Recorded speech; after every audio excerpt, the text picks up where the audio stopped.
E aí galera, meu canal, tô com essa 150 aqui, ó, como vocês podem ver aí.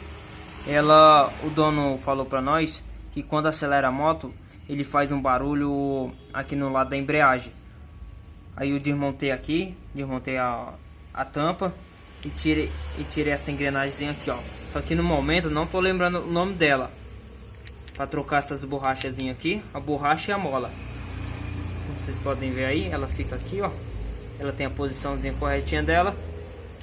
Aí eu já desmontei tudo aqui e vou mostrar para vocês o reparo de novo e o antigo que tava. Aqui, a bancada aqui, ó. Deixar aqui. Tá aqui, ó, o reparozinho antigo que tava nela. Tá aqui as molas tudo quebrada. Vocês podem ver aí as molas e as borrachazinhas tudo rompida, toda danificada. Aí tá aqui a nova, já comprei tudo, originalzinha da Honda. Tá aqui, ó, a molazinha, originalzinha da Honda, tudo novo.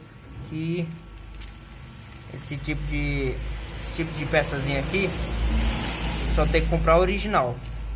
Só dá certo se for original, paralela ela quebra no instante.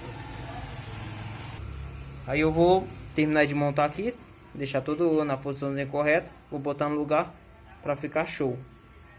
Aí galera, vou mostrar pra vocês aí, já montei. Aqui já tá a noite, que já terminei um pouco a noite, aí fica meio ruim a imagem. Aí ó, vou dar um pé.